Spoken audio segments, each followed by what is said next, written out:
Olá, meu amigo e minha amiga, né? Esse vídeo a gente vai falar sobre a Revolução Cubana de 1959, né? A Revolução Cubana, né? No qual é o primeiro país a se tornar socialista nas Américas, o socialismo nas Américas, né, pessoal? Né? E nós vamos entender cronologicamente todo esse processo da Revolução.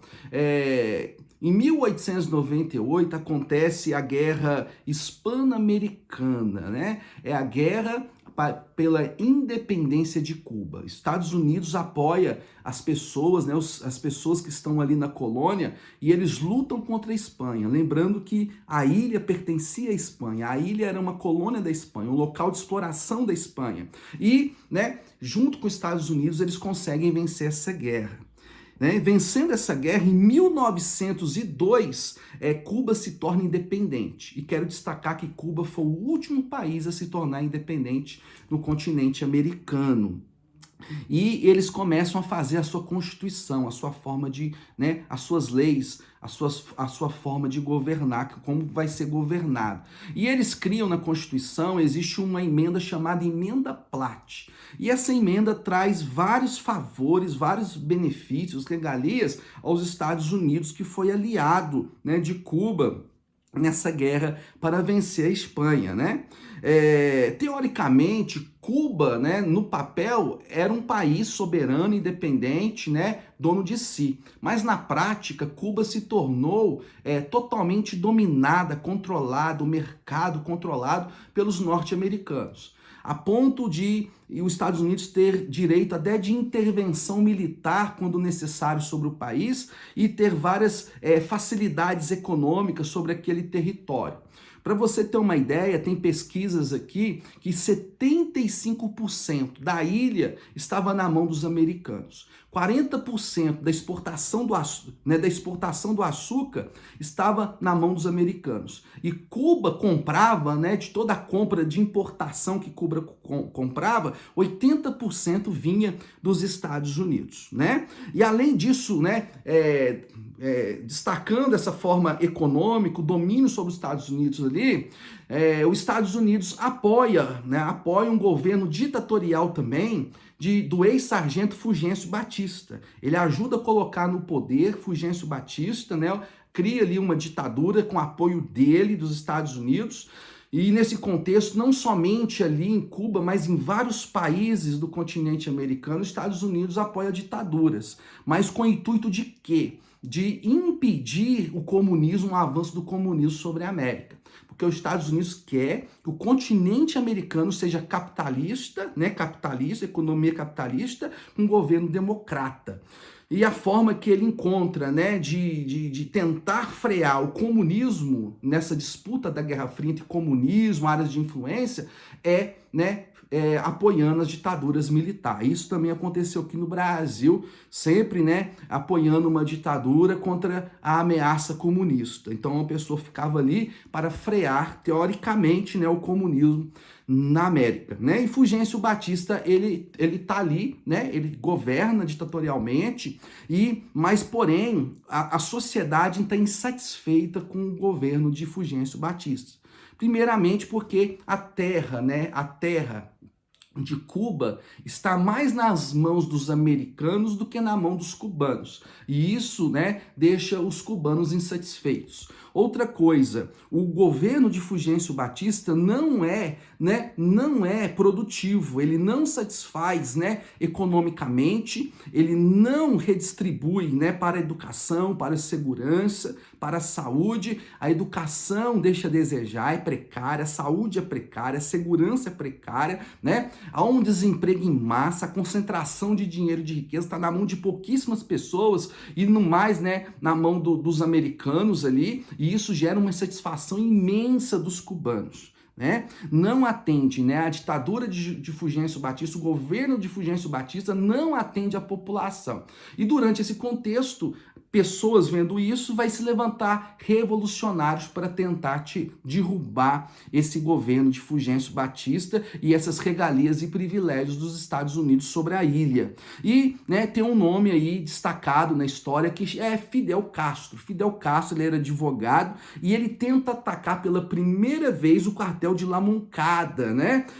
E só que ele não é bem sucedido. Nesse processo, né, ele é preso, ele é exilado, ele não consegue ter êxito e derrubar o governo de Fulgêncio Batista. Ele é preso e ele é exilado, né, no México.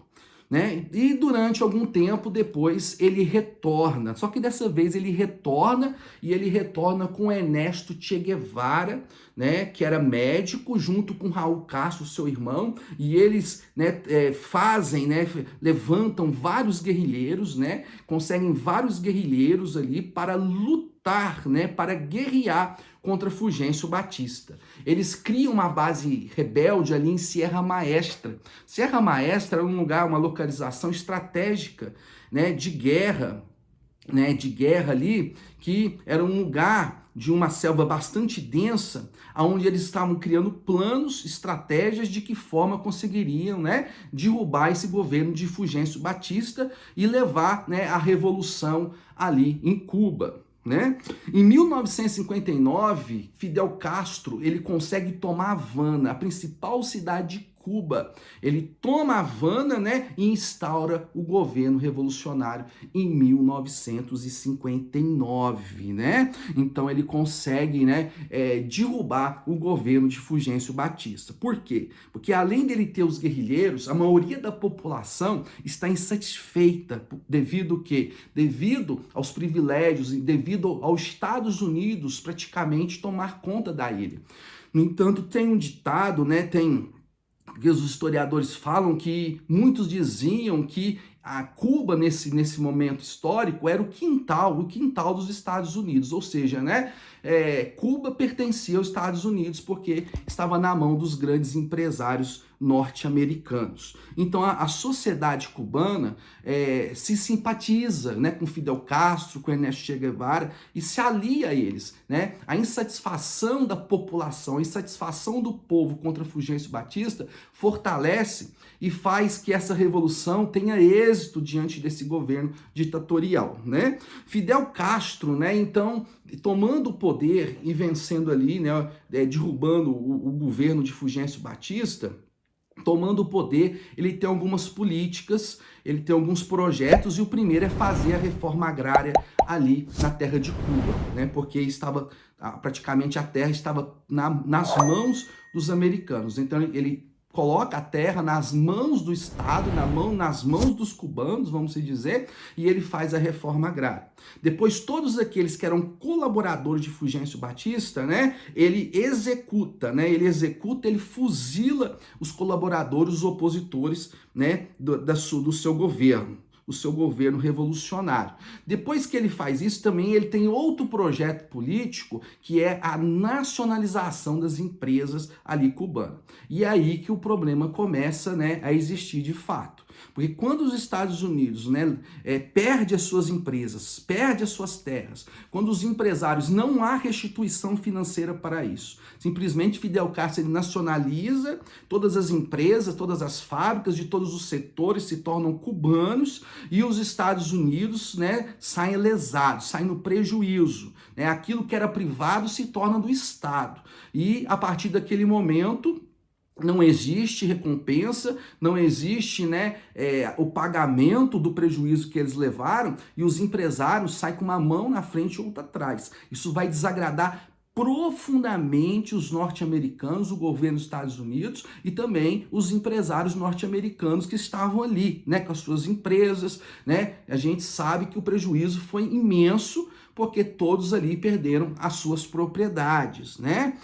E o que acontece com isso, né? Os Estados Unidos não vai aceitar isso pacificamente. Então a CIA que é uma organização dos Estados Unidos, vai preparar guerrilheiros cubanos para fazer uma contra-revolução para tentar derrubar, né, essa revolução de Fidel Castro, né? Tentar derrubar esse governo de Fidel Castro. Só que eles não conseguem, eles são mal sucedidos no ataque.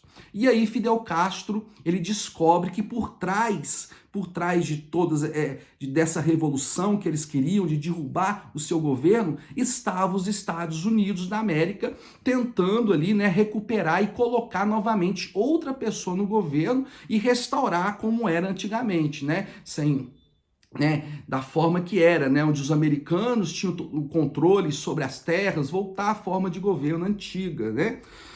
Porém, Fidel Castro, ele tem conhecimento disso. E ele com receio, né, de um novo ataque dos Estados Unidos, com receio, né, de tentar tomar o poder dele, ele se alia à União Soviética. Então, ele se alia ao marxismo, ao socialismo.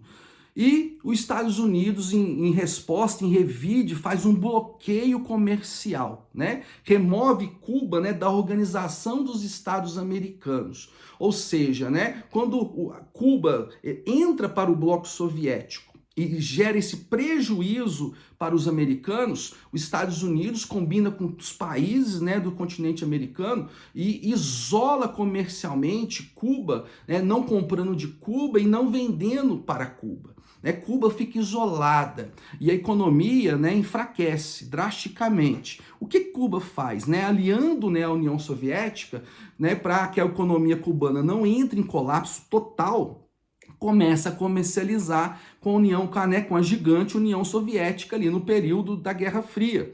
E isso que vai conseguir fazer a economia de Cuba girar a passos lentos. Então hoje a gente entendeu todo o processo aí, né, da Revolução Cubana. Então Fidel Castro, ele continua no poder, ele consegue, mas ele consegue com a ajuda da União Soviética, onde surge também a crise dos mísseis, né?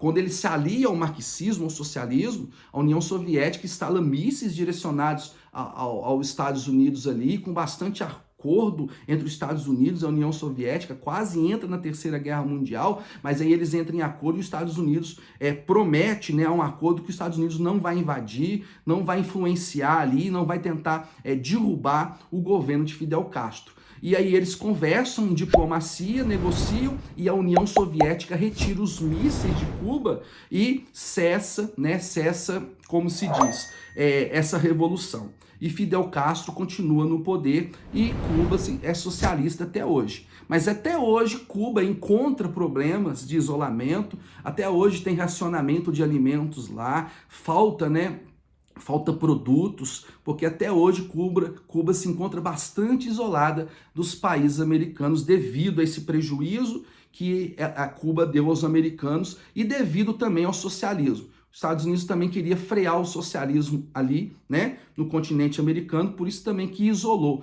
Não somente o prejuízo, mas a questão de Cuba ter se tornado socialista também.